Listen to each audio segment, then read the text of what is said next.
You tired? I'm a little out of breath. Camera's right here.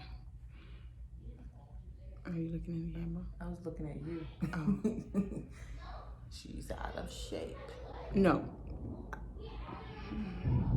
Her hip started hurting.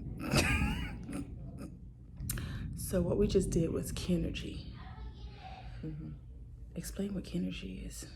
Kinergy is a form of movement incorporating all of the elements: fire, air, water, and it's just like an energy boost and freedom boost that you get that I wanted to introduce Ash to. So we'll be back to talk to you guys about it a little bit more after we get some water.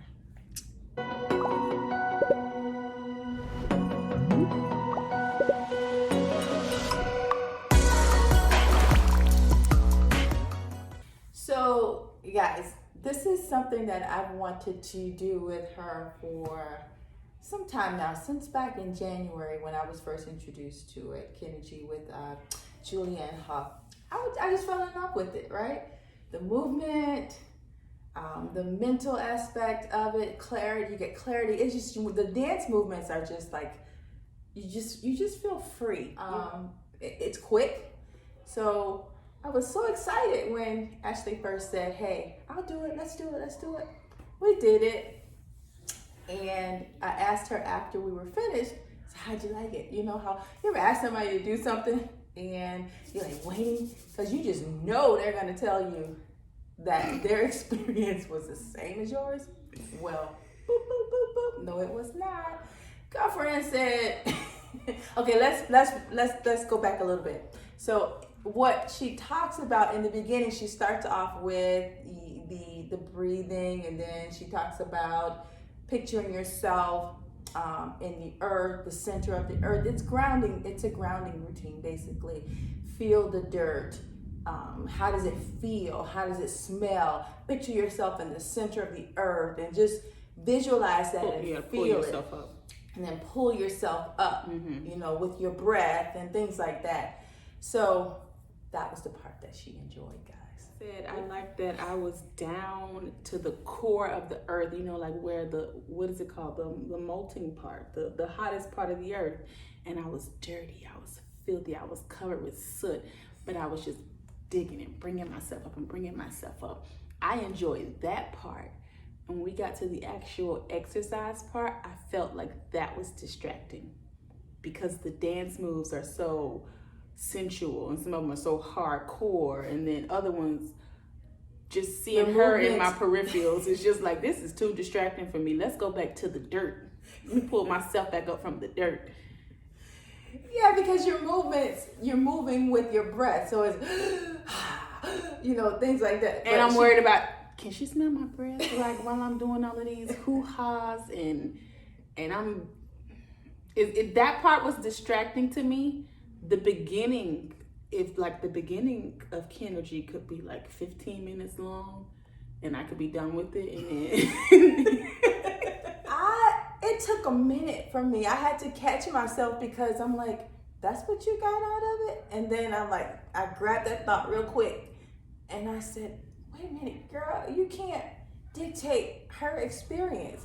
You don't get to say how she should experience it because you experienced it a certain way and you enjoyed a certain thing. The bottom line was, and I didn't get that until a couple of days later, was that you actually enjoyed it and you got fulfillment out of it, right, from your perspective. That's something that I think parents do a lot of. I think we do it in friendships. We do it in marriages. You know, we have to allow each other to have our own perspective. We see things. We're living in the same world. We're living in separate bodies. And our experiences are all different. It doesn't mean that they're devalued.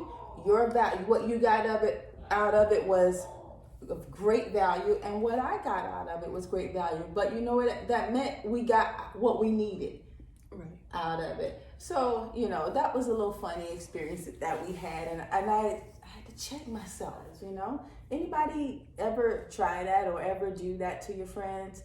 If you do, I would just say, hey, check yourself. check your heart, you know what I mean?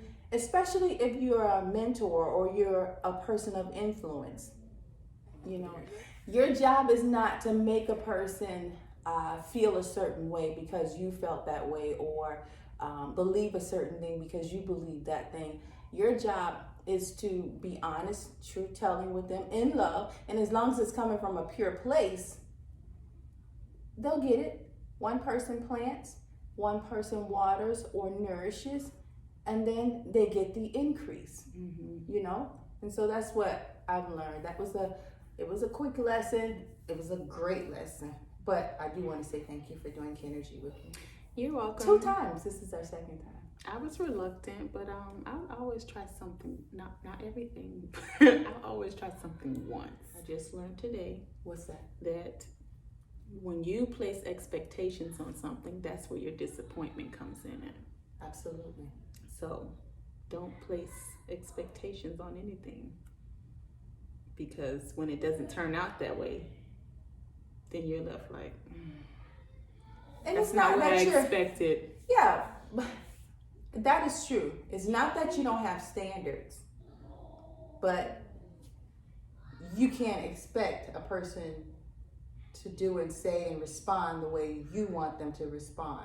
I think that's where a lot of the anxiety comes in. For me. Yeah.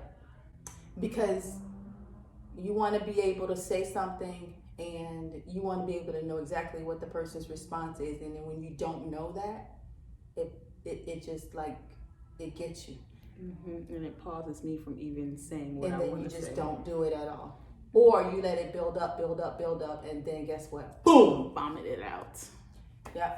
When you said it's okay to have standards, I think expectations are different from standards. Absolutely. Yeah. Expectations are different. Don't expect something to turn out a specific way, because that's when you set yourself up for the disappointment. Absolutely. Expectations are on somebody else. Right. You own your standards. Right. So those are yours. Right. So whether or not that person responds the way you want them to respond, that's fine as well. They get that. We're in a climate right now where, you know, we all have different upbringings. We've been raised differently, you know, whether you're married, whether you have your friends, you'll notice culturally things are different. Whether you have a little melanin in your skin like us, or whether you're Caucasian, whether you're Latino, whatever, we all grew up differently. And what we need to learn how to do is respect those cultures. Respect the fact that you grew up this way. Your parents taught you a certain thing, a certain way to be, and that's all you know. Don't expect that person to come into your circle or into your environment and just immediately conform. That's just not reality. Parents, whenever you're raising your children, be careful, because my parents held on like this. They had a tight grip. So I rebelled and I went out on purpose. And I'm glad that I did, because I got to learn other people's way of living. My way of living was not the only way. Right. You got cultured. Absolutely. Say that word. Cultured. Absolutely. Yeah. And if you're not careful, you can raise a very judgmental human being. If anybody knows me, you know I'm a very diverse person. My friends are very diverse. Black, Jewish, Spanish, Russian. I just love learning different cultures, because they're from somewhere else. Just because they believe something different than I believe doesn't mean that they're bad, they're wrong. It just means that they're different, and you can actually learn something from them. You can actually learn something from them. You can grow. How about that? All right, guys, so it was fun, but we gotta run. I hear the babies in the background crying. I want to know if you guys ever tried Kinergy or any other exercise, whether it's a mental exercise or a physical exercise, that was introduced to you by somebody else and you just like, no, this is not for me. Because some exercises are just not for you. So let us know down in the comments.